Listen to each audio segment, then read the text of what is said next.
다시 한번 과시를 했거든요. 그런 만큼 이번에는 아마 트럼프 대통령이 만났을 때의 이익과 만나지 않았을 때의 어떤 자기의 주가 올리기 이런 부분에 대해서 아마 손익 계산을 계속 하고 있는 것으로 보여집니다. 네.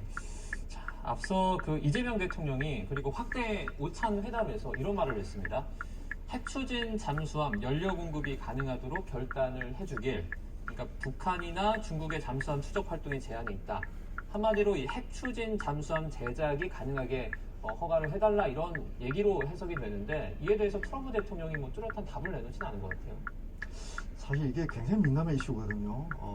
이제 어떻든 그 이재명 대통령이 한반도 평화를 얘기하면서도 또 그러면서도 지금 이 핵 추진 잠수함을 얘기를 하고 또 핵 원료를 다시 우리 재처리할 수 있는 그런 걸 허용해 달라고 요구를 하잖아요. 네. 사실 이건 굉장히 좀 어떻게 보면 모순되기도 합니다. 왜냐하면 지금 북한이 지금 계속 문제시하는 것이 우리 한국이 첨단 자산을 계속 지금 미국부터 지금 사오고 있고 그리고 또 이 군비 경쟁을 하면서 우리가 자체적으로 생산하고 있는 첨단 무기들이 굉장히 많잖아요.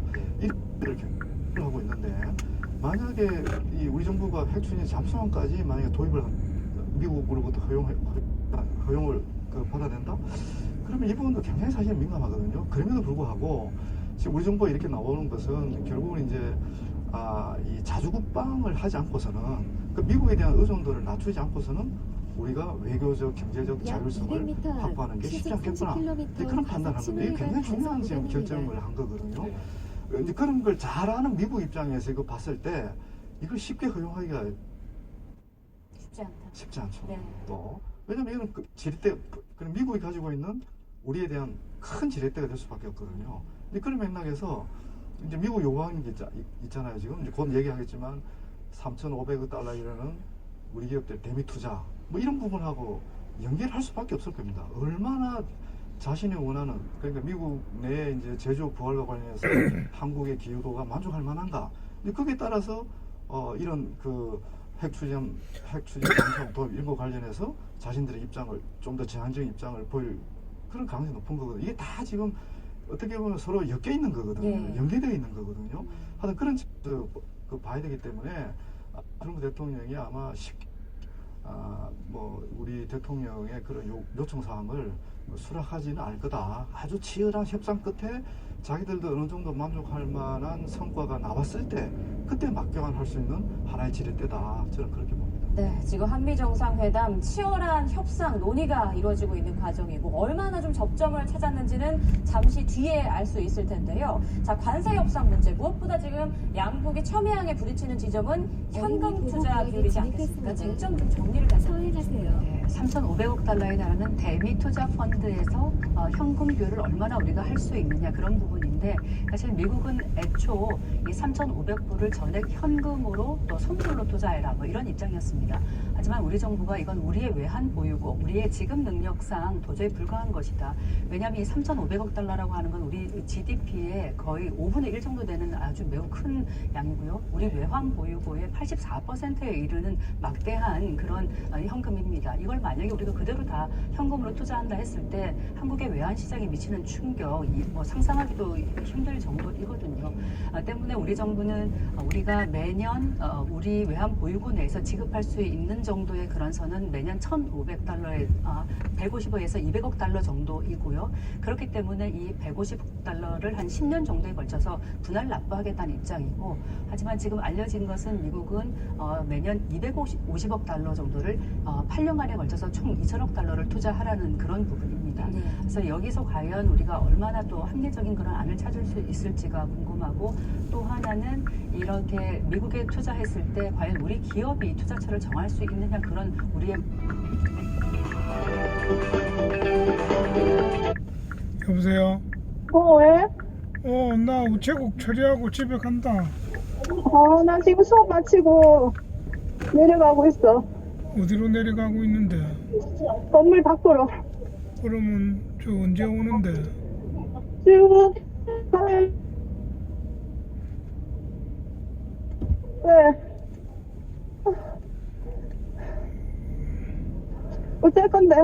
그래, 알았. 얘기 나중에 나중에 얘기해라. 지하철 타면 전화할게. 알았어.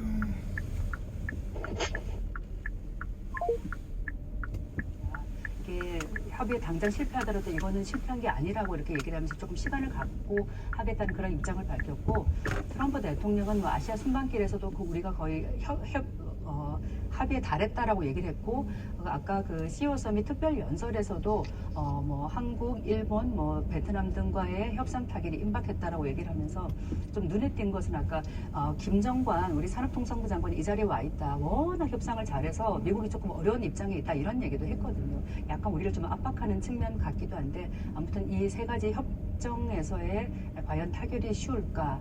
그리고 이번 한미 정상회담을 통해서 약간 톱다운 방식으로 두 정상이 큰 틀에서 합의할지가 좀 관심인데, 이게 워낙 세부 조항이 워낙 이익에 첨예하게 얽힌 부분이어서 당장 그래 톱다운으로 단기간에 하긴 좀 어렵지 않을까라고 좀 관측을 해보겠습니다. 네. 한미 관세 협상 이번에 뭐 타결이 될지 여부도 좀 궁금하긴 한데, 사실 트럼프 대통령도 우리나라 사정을 예컨대 외환 보유고라든지 모르지 않잖아요. 그런데 이렇게 좀 무리한 요구를 하는 이유는 어디 있습니까? 이걸 좀 더 이제 좀 그 근본적인 문제를 한번 잠깐 보면서 이게 이해를 하셔야 되는데요. 네. 결국 이제 트럼프 대통령이 계속 관세를 무기로 많은 나라들을 압박하는 이유가 특히 이제 그 우리 한국 같은 경우도 그렇지만 우리가 대미 흑자국이잖아요.